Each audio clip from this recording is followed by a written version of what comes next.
एक रात जब चारों ओर सन्नाटा पसरा था और सिर्फ हवा की सरसराहट सुनाई दे रही थी, गांव के एक घर से चीख गूंजी।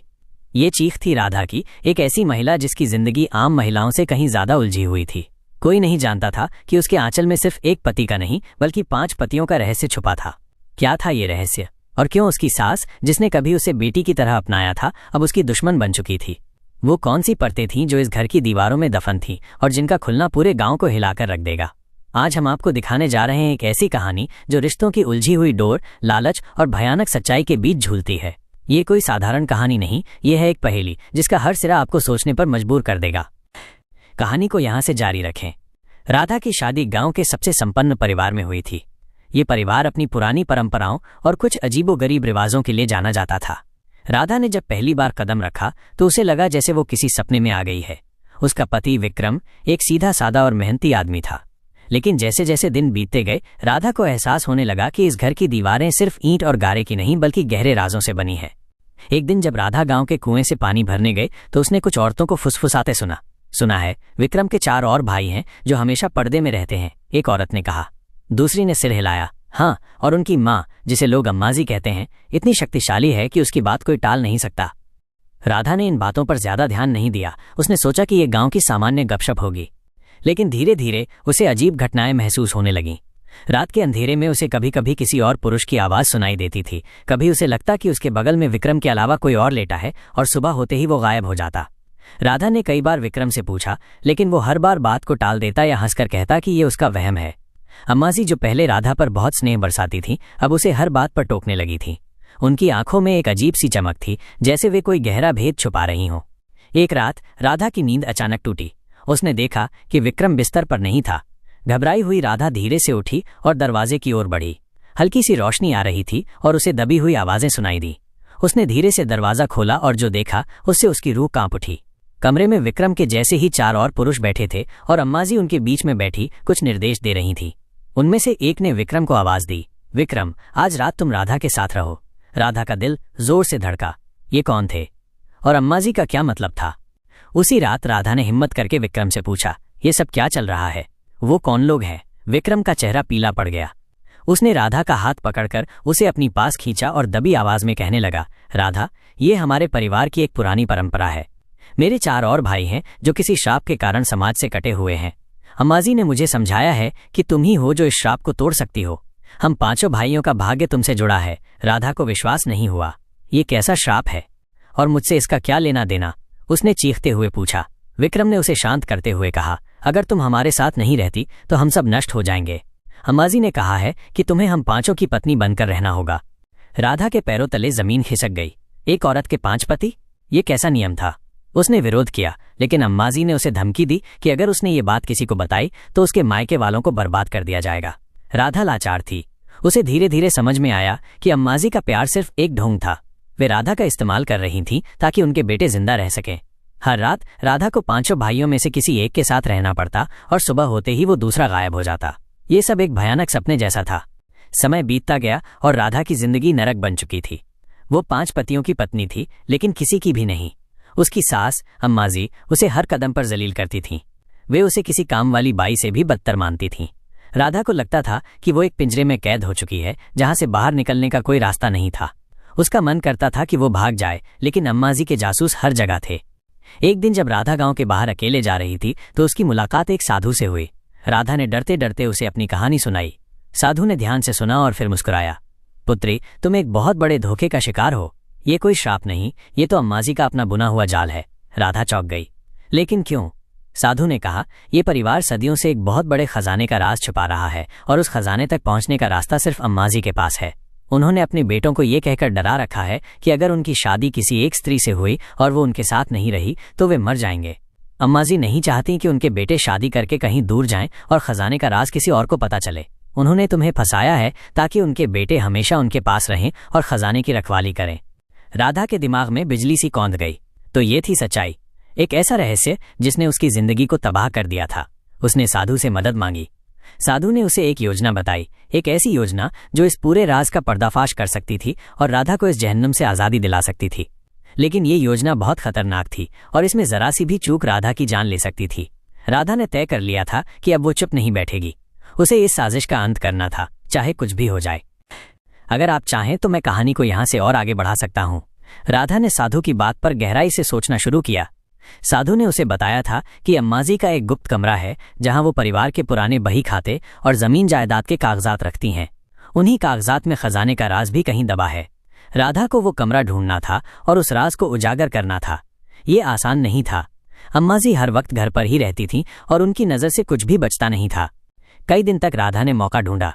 वो अम्माजी की हर गतिविधि पर नजर रखने लगी। एक दोपहर अम्माजी को तेज बुखार आया और वो अपने कमरे में आराम करने चली गईं। राधा को लगा कि यह सही वक्त है। उसने धीरे से अम्माजी के कमरे का दरवाज़ा खोला। अम्माजी गहरी नींद में थीं। राधा ने कमरे में चारों ओर नजर दौड़ाई। उसे एक पुरानी अलमारी दिखी जो हमेशा बंद रहती थी। राधा ने धीरे से अलमारी खोलने की कोशिश की, लेकिन वो जबरदस्त तरीके से बंद थी। तभी उसकी नज़र अलमारी के ऊपर रखे एक पुराने लकड़ी के संदूक पर पड़ी। उस पर धूल की मोटी परत जमी थी। राधा ने हिम्मत करके संदूक उठाया और नीचे उतारा। संदूक का ताला भी पुराना था, जंग लगा हुआ। राधा ने अपने बालों में लगी पिन से उसे खोलने की कोशिश की। कई कोशिशों के बाद क्लिक की आवाज आई और ताला खुल गया। अंदर कुछ पुराने कपड़े और उनके नीचे कुछ कागजात रखे थे। राधा ने कांपते हाथों से कागजात बाहर निकाले। वे सब पुराने बही खाते थे, जमीन की मिल्कियत के दस्तावेज और कुछ खत। राधा एक एक कर सबको देखने लगी। उसकी नज़र एक पुराने पीले पड़ चुके नक्शे पर पड़ी। उस पर अजीब से निशान बने हुए थे और कुछ उर्दू में लिखा था जो राधा पढ़ नहीं पाती थी। लेकिन नक्शे के नीचे एक छोटा सा कागज था जिस पर हिंदी में लिखा था, खजाना पुरानी हवेली के पश्चिम में, बरगद के पेड़ के नीचे, 7 कदम दक्षिण। राधा की सांसें तेज हो गईं। तो ये था वो राज। ये नक्शा उस खजाने का था जिसकी वजह से उसकी जिंदगी बर्बाद हो गई थी। वो कागजों को वापस संदूक में रखने ही वाली थी कि उसे एक और कागज दिखा। ये एक पुराना वसीयतनामा था। राधा ने उसे खोला और पढ़ना शुरू किया। उसमें लिखा था कि परिवार की सारी संपत्ति और खजाना अम्माजी के सभी बेटों में बराबर बांटा जाएगा, लेकिन अगर कोई बेटा शादी करता है और अपनी पत्नी के साथ अलग रहता है तो उसे संपत्ति से बेदखल कर दिया जाएगा। और ये भी लिखा था कि अगर परिवार का कोई भेद बाहर निकलता है तो सारी संपत्ति सरकार जब्त कर लेगी। राधा के दिमाग में सब कुछ साफ हो गया। अम्माजी ने यह सब इसलिए किया था ताकि उनके बेटे कभी भी उनसे दूर न जा सकें, ताकि खजाने का राज हमेशा उनके पास रहे। उन्होंने बेटों को ये झूठा श्राप बताकर डराया था ताकि वे एक ही छत के नीचे रहें और संपत्ति उनके नियंत्रण में रहे। अम्माजी हर उस औरत को अपनी साजिश का शिकार बनाती थीं जो परिवार में आती। वो डर गई थी कि कहीं उसके बेटे उससे दूर ना हो जाएं और खजाने का राज बाहर ना आ जाए। राधा ने तुरंत कागजात को वापस रखा और संदूक को उसकी जगह पर रख दिया। अब राधा के पास सच्चाई थी। उसे पता था कि उसे क्या करना है। उसे इस सच्चाई को अम्माजी के बेटों के सामने लाना था। लेकिन कैसे? वे अपनी माँ की बातों पर आंख मूंद कर भरोसा करते थे। अगर राधा सीधे उनसे कहती तो वे कभी विश्वास नहीं करते। उसे सबूत चाहिए थे, और सबसे बड़ा सबूत था वो नक्शा और वसीयतनामा। राधा को एक ठोस योजना बनानी थी, एक ऐसी योजना जिससे अम्माजी का खेल हमेशा के लिए खत्म हो जाए और पांचों भाई इस झूठे श्राप और अपनी माँ के चंगुल से आज़ाद हो सकें। उसे ये सब कुछ चुपचाप करना था, बिना किसी को भनक लगे, वरना उसकी जान खतरे में पड़ सकती थी। राधा ने तय कर लिया था कि अब उसे चुपचाप नहीं रहना है।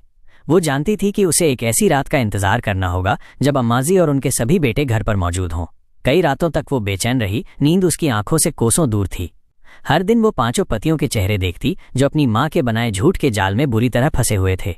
विक्रम उसका पहला पति सबसे सीधा था और अम्माजी की बातों पर आंख मूंद कर विश्वास करता था। बाकी के 4 भाई भी अपनी जिंदगी में कोई खास खुशी नहीं पाते थे, लेकिन उन्होंने भी इस श्राप को अपनी नियति मान लिया था। एक रात पूरे गांव में बिजली गुल हो गई। घना अंधेरा छा गया। अम्माजी हमेशा की तरह चिंतित हुई क्योंकि उन्हें अंधेरे से डर लगता था। उन्होंने सभी बेटों को एक साथ अपने कमरे में बुलाया और उन्हें एक पुराने मिट्टी के दिए के पास बिठा लिया। राधा को ये मौका सबसे सही लगा। उसने धीरे से वो गुप्त नक्शा और वसीयतनामा अपनी साड़ी के अंदर छुपा लिया। राधा अम्माजी के कमरे में गई जहां पांचों बेटे अपनी माँ के चारों ओर बैठे थे। अम्माजी उन सबको कोई पुरानी कहानी सुना रही थीं। राधा ने खासकर सबका ध्यान अपनी ओर खींचा। अम्माजी ने चिढ़कर पूछा, क्या बात है राधा, इस वक्त यहाँ क्या कर रही हो? राधा ने गहरी सांस ली और बोली, अम्माजी, मुझे आपसे और इन सबसे कुछ बहुत जरूरी बात करनी है।